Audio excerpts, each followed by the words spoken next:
اسی طریقے سے ایک جو میں نے مشاہدہ کیا ہے، اگر ماں باپ اپنی زندگی میں سب کچھ اپنی اولاد کو دے دیں، ہبہ کر دیں، تحفہ کر دیں، پراپرٹی نام کر دی، بینک بیلنس سارا دے دیا، اور بڑے بھولے پن میں کہہ بھی دیتے ہیں بیٹا اب تو ہمارے پاس کچھ بھی نہیں ہے، جو تھا تمہیں دے دیا، تو غیر محسوس طریقے سے طبیعت بدلتی ہے، غیر محسوس طریقے سے۔ پہلے ابا جان کی اگر آمدنی کہیں سے آتی ہے، ان کو پینشن وغیرہ ملتی ہے، مکان کرائے پہ چڑھے ہوئے ہیں، دیگر پراپرٹیز ہیں، تو لہجے میں نرمی ہوگی، ابا جان، بھابیاں، بیوی بھی آ کے خدمت، ابو چائے پینی ہے تو بتائیے، بڑی خدمت ہے۔ اور جہاں ابو نے اپنا سارا سرمایہ دیا، اب ابو بول رہا بیٹی بہو چائے تو پلا دو، ارے بولتے رہتے ہیں یہ، کیونکہ سارا تو ہاتھ میں آ گیا۔ پھر بیٹا چڑچڑے پن میں مبتلا ہوتا ہے، ابا آپ تو پیچھے پڑ جاتے ہیں، امی آپ تو پیچھے پڑ جاتے ہیں۔ اس لیے ہم اکثر جب والدین مجھ سے پوچھتے ہیں کہ مفتی صاحب ہم اپنے اولاد کو زندگی میں دینا چاہتے ہیں، دے دیں، تو میں کہتا ہوں ضرور دیں، لیکن اپنا حصہ بچا کر رکھیں، عزت بچا کر رکھیں گے۔ ہر ایک اولاد ایسی نہیں ہوتی ہے، خدا نخواستہ ایسا نہیں ہے کہ ہر اولاد بری ہوتی ہے، لیکن بہرحال ایک فطری تقاضا ہوتا ہے، جب ماں باپ کو محتاج اور بالکل مال سے خالی محسوس کریں تو عام جو لوگ ہیں ان کی فطرت، ان کی طبیعت، ان کی کیفیت بدلتی ہے، اور لہجوں میں، عمل میں حقارت پیدا ہو جاتی ہے، اور اپنی آخرت کی بربادی کا سامان کرتے ہیں۔ اسی طرح اگر ماں باپ بوڑھے ہو جاتے ہیں اور خاص طور پہ بیمار ہو جائیں، اب وہ کھانس رہے ہیں، ان کو ڈاکٹر کے لے جانا ہے، ٹائم دینا ہے اپنے کاروبار میں سے، نوکری میں سے، تو جو سعادت مند اولاد نہیں ہوتی کچھ عرصے میں فیڈ اپ ہو جاتی، اور بعض اوقات تو معاذ اللہ ثم معاذ اللہ یہاں تک دیکھا گیا ہے کہ دعا کرتے ہیں اللہ تعالیٰ ان کی منزل آسان کر دے، یعنی موت دے دے،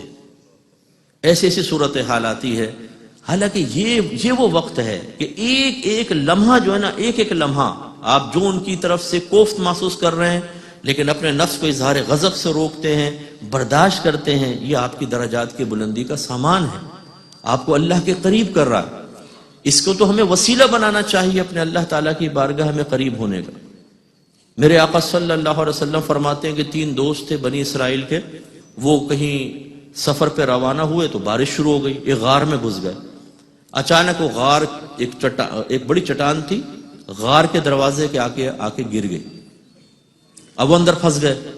تو ان میں سے ایک نے دوستوں سے کہا کہ یار ایسا کرتے ہیں، ہم کسی ایسے عمل کا اللہ کی بارگاہ میں وسیلہ پیش کرتے ہیں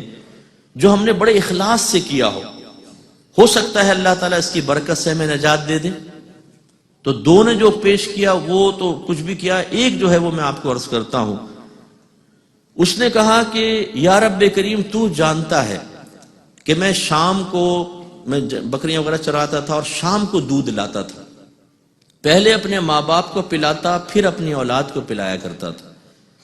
اور ایک دفعہ جب میں آیا مجھے دیر ہوئی تو میرے ماں باپ سو چکے تھے، تو میں دودھ کا پیالہ لے کر ان کے سرانے کھڑا رہا،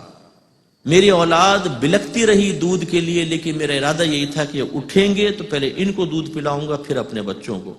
اور میں ساری رات وہ پیالہ لے کر ان کے بستر کے پاس کھڑا رہا۔ صبح جب وہ جاگے تو پہلے ان کو دودھ پلایا پھر اپنے گھر والوں کو دودھ پلایا۔ اگر میری یہ خدمت تیری بارگاہ میں مقبول ہے تو اس چٹان کو ہٹا دے۔ رحمت کونین صلی اللہ علیہ وسلم ارشاد فرماتے ہیں کہ چٹان ایک طرف سرک گئی، پھر باقی 2 نے بھی پیش کیے تو پوری سرک گئی تھی، لیکن یہ عمل بہت ہی مقبول عمل ہے کہ انسان اپنے ماں باپ کی طرف سے تکلیفیں برداشت کرے، خاص طور پہ ایسے نوجوان جو یہاں تشریف فرما ہیں کہ